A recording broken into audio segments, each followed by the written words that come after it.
पिछले साल हुई हरियाणा इलेक्शंस में 22 अलग अलग लोगों ने वोट डाले थे और उन सबके वोटर आईडी कार्ड पर फोटो एक ही लगी थी, ये वाली फोटो।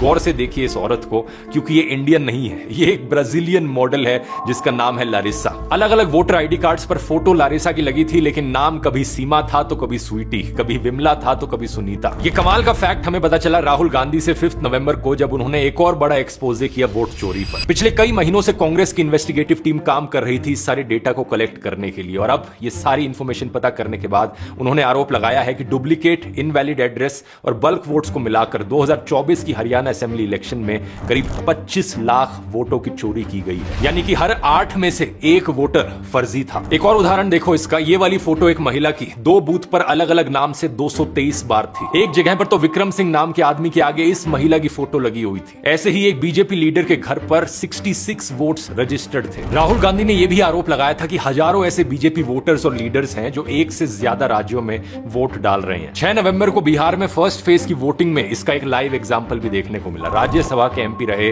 बीजेपी के राकेश सिन्हा ने फरवरी में दिल्ली इलेक्शंस में वोट डाला था और अब बिहार में भी वोट डाला। इसी तरह बीजेपी के संतोष झा ने भी पहले दिल्ली में वोट किया और अब बिहार में भी वोट डाला है। बीजेपी के एक और वर्कर ने भी ऐसा ही किया। अब वापस आए ब्राजीलियन मॉडल लारिसा के केस पर, तो जिन वोट्स पर लारिसा की फोटो लगी हुई थी उनमें से एक ये महिला थी जिसकी 2022 में ही मौत हो गई थी। इसी तरह एक दूसरी महिला पिंकी ने कहा कि उसके वोटर कार्ड पर गलती से लारिसा का फोटो आ गया था, जिसके बाद उसने आधार कार्ड से वोट दिया। यहां सवाल ये उठता है कि वोट डालते समय फोटो मैच किया जाता है, तो पिंकी को बिना फोटो मैच के कैसे वोट डालने दिया गया। लारिसा ने खुद इस मामले पर रिएक्ट करते हुए कहा कि ये उनकी एक पुरानी स्टॉक फोटो है जिसे उनकी जानकारी के बिना इंडिया में इस्तेमाल किया गया। मजाक में वो कहती हैं कि अब वो हिंदी के कुछ वर्ड सीखेंगी और फिर इंडिया में भी फेमस हो जाएंगी। ये हालत कर दी है दोस्तों आज के दिन इलेक्शन कमीशन ने इंडियन इलेक्शंस की। जिन इलेक्शंस को एक समय पर दुनिया भर में स्टडी किया जाता था, अब वो एक लाफिंग स्टॉक बन के रह गई। और ये सब इलेक्शन कमीशन की वजह से हो रहा है। जांच करने की बात तो बहुत दूर, उन्होंने इन एलिगेशंस का जवाब तक नहीं दिया। राहुल गांधी के अनुसार अगर हरियाणा में ये वोट चोरी ना होती तो रिजल्ट कुछ इस तरीके से दिखता, 73 सीट्स कांग्रेस की